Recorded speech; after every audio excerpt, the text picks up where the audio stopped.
Bismillahirrahmanirrahim. Assalamualaikum warahmatullahi wabarakatuh. Saya Arafatun Nur Fitriani, NIM 718110011, mahasiswa Pendidikan Bahasa Arab Fakultas Agama Islam Universitas Muhammadiyah Mataram. Adapun tujuan saya membuat video ini adalah untuk memenuhi tugas UTS mata kuliah akhlak oleh dosen pengampu Ustadz Muhammad Anugrah Arifin MPDI. Taib yang pertama yaitu kita akan membahas mengenai pengertian akhlak al-karimah. Jadi pengertian akhlak al-karimah yaitu amalan ajilan, yaitu perbuatan yang spontan, bighairin mithalin sadiqin au bighairin sadiqin, yaitu tanpa memerlukan pemikiran terlebih dahulu. Jadi secara istilah, akhlak berarti sesuatu yang melekat pada jiwa manusia yang daripadanya lah lahir perbuatan-perbuatan yang mudah tanpa melalui proses pemikiran, pertimbangan atau penelitian terlebih dahulu. Taib selanjutnya yaitu bentuk-bentuk akhlak kepada Allah Subhanahu wa taala. Yang pertama yaitu takwa. Takwa adalah menjalankan segala perintahnya dan menjauhkan dari segala larangan-larangannya. Adapun bentuk implementasinya yaitu bagaimana hubungan kita terhadap sesama, yaitu terhadap manusia, apakah telah memenuhi hak dan kewajiban antara sesama, yaitu hablum minan nas, dan juga bagaimana hablum minallah, yaitu hubungan kita terhadap Allah, apakah kita telah memenuhi hak dan kewajiban kita sebagai makhluk terhadap penciptanya, yaitu berupa ibadah dengan ikhlas dan tidak melakukan kesyirikan dan lain sebagainya. Kemudian yang kedua yaitu cinta dan ridho. Jadi bentuk cinta kepada Allah Subhanahu wa taala adalah dengan mengikuti semua kebaikan yang dibawa oleh Rasulullah sallallahu alaihi wasallam dan beribadah dengan ikhlas dan mengharap ridho dari Allah Subhanahu wa taala. Jadi sikap ridho adalah bersyukur atas segala kenikmatan dan bersabar atas segala cobaan yang diberikan oleh Allah Subhanahu wa taala. Jadi dengan cinta kita mengharap ridhonya, dan dengan ridhonya kita mengharap cinta dari Allah Subhanahu wa taala. Kemudian yang ketiga yaitu ikhlas. Ikhlas yaitu melakukan segala bentuk amalan dengan ketulusan, tanpa adanya imbalan atau lain sebagainya, kecuali hanya ridho dari Allah Subhanahu wa taala, yang endingnya nanti di mana kita mengharap pahala sehingga kita bisa masuk surga. Dan meniatkan segala bentuk ibadah itu hanya kepada Allah Subhanahu wa taala. Kemudian yang keempat yaitu khauf dan roja. Khauf yaitu rasa takut atas murka Allah Subhanahu wa taala dengan menjauhi segala larangannya. Kemudian roja yaitu pengharapan, mengharap ridho daripada Allah Subhanahu wa taala dengan rasa takut tadi, di mana kita menjauhkan diri daripada murkanya Allah Subhanahu wa taala, sehingga kita mendapatkan ridho daripada Allah Subhanahu wa taala, yang dimana ridho Allah ini akan membuat kita bahagia, hidup bahagia baik di dunia maupun di akhirat. Kemudian yang kelima yaitu tawakal. Tawakal yaitu berserah diri sepenuhnya kepada Allah Subhanahu wa taala. Adapun ada 4 unsur dalam tawakal, yaitu yang pertama ada ikhtiar, kemudian yang kedua ada doa, dan yang ketiga ada pasrah. Pasrah di sini terbagi menjadi 2, yaitu pasrah ketika kita mendapat kebaikan yang dimana kita bersyukur atasnya. Kemudian pasrah yang kedua itu ketika kita mendapatkan sesuatu yang di luar daripada ekspektasi kita, maka kita bersabar atasnya. Kemudian yang keempat yaitu tidak menyesali atas segala takdir yang diberikan oleh Allah Subhanahu wa taala, yang dimana di situ kita mengimani, mempercayai bahwasanya takdir atau ketetapan dari Allah Subhanahu wa taala adalah ketetapan yang baik untuk hambanya. Kemudian yang keenam yaitu syukur. Syukur di sini adalah bentuk rasa terima kasih kita kepada Allah Subhanahu wa taala, yaitu dan berhusnuzon kepada Allah Subhanahu wa taala. Adapun ada 3 pembagian syukur, yaitu yang pertama syukur dengan hati, syukur dengan lisan, dan syukur dengan amal perbuatan. Kemudian yang ketujuh yaitu muraqabah, yaitu meyakini bahwasanya Allah sedang mengawasi atau merasa selalu diawasi oleh Allah Subhanahu wa taala, sekalipun kita berada dalam ruangan yang gelap, sekalipun kita berada dalam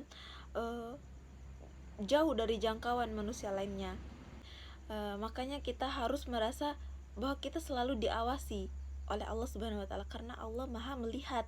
Jadi sepatutnya kita selalu merasa diawasi oleh Allah Subhanahu wa taala agar senantiasa kita merasa takut, merasa khauf kepada Allah Subhanahu wa taala. Kemudian yang kedelapan yaitu muhasabah. Muhasabah yaitu menghisap atau mengevaluasi diri sendiri. Adalah bentuk upaya memperbaiki diri untuk mencapai cinta dan ridha Allah Subhanahu wa taala. Imam Ibnu Qayyim Al-Jauzi mengatakan muhasabah dilakukan minimal dalam 3 keadaan. Yang pertama sebelum beramal, yang kedua di saat sedang beramal, dan yang ketiga yaitu setelah beramal. Kemudian yang kesembilan atau yang terakhir yaitu taubat. Taubat adalah kembali kepada Allah Subhanahu wa taala dengan melepaskan hati daripada belenggu yang membuatnya terus-menerus melakukan dosa, lalu melaksanakan segala hak Allah Subhanahu wa taala, yaitu berupa ibadah kepada Allah Subhanahu wa taala. Jadi taubat ini harus dibarengi dengan yang pertama keikhlasan, kemudian yang kedua yaitu keseriusan, dan yang ketiga yaitu penyesalan dan berjanji tidak akan mengulangi kembali perbuatan yang telah diperbuat. Selanjutnya yaitu bentuk-bentuk akhlak terhadap Rasulullah Shallallahu Alaihi Wasallam. Yang pertama yaitu mencintai dan memuliakan Rasulullah Shallallahu Alaihi Wasallam. Jadi sepatutnya kita sebagai hamba Allah menempatkan rasa cinta kita terhadap makhluk selain daripada Allah dan Rasulullah adalah cinta pertama kita adalah cinta terhadap Allah Subhanahu wa taala dan Rasulullah sallallahu alaihi wasallam. Kemudian baru cinta kita terhadap orang tua, cinta terhadap sanak saudara, cinta terhadap adik kakak, cinta terhadap suami atau istri dan lain sebagainya. Kemudian yang kedua yaitu mengikuti dan menaati Rasulullah Shallallahu Alaihi Wasallam, yang dimana kita terus melakukan amal ibadah sunnah yang telah dicontohkan oleh Nabi Muhammad Shallallahu Alaihi Wasallam, dan menaati segala perintah Rasulullah Shallallahu Alaihi Wasallam. Kemudian yang ketiga yaitu mengucapkan atau memperbanyak salawat dan salam kita terhadap Rasulullah Shallallahu Alaihi Wasallam, yaitu berupa doa kita terhadap Rasulullah Shallallahu Alaihi Wasallam. Selanjutnya yaitu poin ketiga tentang akhlak terhadap diri sendiri. Yang pertama ifah. Ifah di sini artinya memelihara kehormatan diri dari segala hal-hal yang akan merendahkan, merusak dan menjatuhkannya. Jadi contoh dalam keseharian kita yaitu berpakaian muslimah, yang dimana Allah Subhanahu wa taala menganjurkan kita untuk berpakaian syar'i, menutup aurat dengan syar'i, yaitu semata-mata hikmahnya adalah untuk menjaga kita kaum wanita, bahwasanya seperti kita ketahui bahwa wanita adalah makhluk yang amat besar fitnahnya. Maka sepatutnya kita sebagai wanita menjaga diri kita, menjaga ifah kita, kehormatan kita dengan memakai pakaian tertutup agar terhindar daripada fitnah dan pandangan yang tidak baik oleh laki-laki ajnabi di luar sana. Kemudian yang kedua ya syaja'ah. Syaja'ah yang di sini yaitu artinya memiliki keteguhan hati dan kekuatan pendirian untuk membela dan mempertahankan kebenaran. Contohnya yaitu kita senantiasa bersikap sesuai dengan ajaran agama, walaupun banyak tetangga yang tidak suka. Kemudian yang selanjutnya yaitu takabur.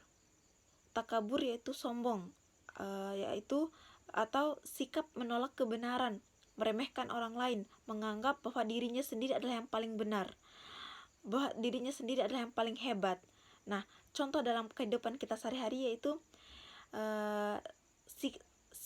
sikap suka memuji diri sendiri, membanggakan diri sendiri, membanggakan sombong dengan harta, ilmu, keturunan, dan jabatan. Kemudian yang keempat yaitu sabar. Sabar yaitu pengendalian diri atau menahan diri dari segala bentuk kesulitan, kesedihan, dan segala sesuatu yang tidak disukai atau dibenci. Contohnya yaitu ketika kita mendapat musibah, ada sepatutnya kita sabar, seperti dalam Al-Quran, yaitu kita mengucapkan innalillahi wa inna ilaihi rajiun, yaitu semoga doa kita, semoga Allah menggantikan sesuatu itu dengan sesuatu yang lebih baik lagi. Kemudian selanjutnya itu tawadu. Tawadu di sini yaitu sikap rendah hati. Sikap rendah hati dan tidak sombong. Lawannya adalah sombong. Contohnya yaitu tidak berlebihan dalam memakai perhiasan, dalam berhias diri, yaitu tidak menampakkan perhiasan. Itu adalah salah satu contoh daripada sombong. Kemudian poin yang keempat yaitu ada beberapa macam konsep dan implementasi akhlak dalam keluarga dan dalam masyarakat yang terkandung dalam Quran surat An-Nisa ayat 36. Jadi yang pertama yaitu kewajiban kepada Allah, yaitu menyembah Allah Subhanahu wa taala secara mutlak dan tidak mempersekutukannya. Kemudian yang kedua yaitu berbuat baik kepada kedua orang tua.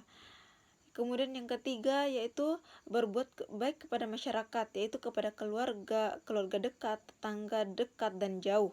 Kemudian selanjutnya itu berbuat baik kepada orang yang berada di dalam perjalanan atau musyafir. Kemudian selanjutnya dan berbuat baik kepada orang-orang yang berada di bawah tanggungannya atau Ibnu Sabil. Jadi intisarinya yaitu manusia adalah sebagai makhluk sosial yang dimana tidak hanya berkewajiban untuk menyembah Allah Subhanahu wa taala, akan tetapi juga harus memiliki sifat peduli, empati terhadap masyarakat di sekitarnya. Jadi ibadah seseorang tidak dikatakan sempurna apabila tidak disertai dengan kepedulian terhadap sesama. Taib, sekian bisa saya sampaikan. Lebih dan kurangnya saya mohon maaf. Assalamualaikum warahmatullahi wabarakatuh.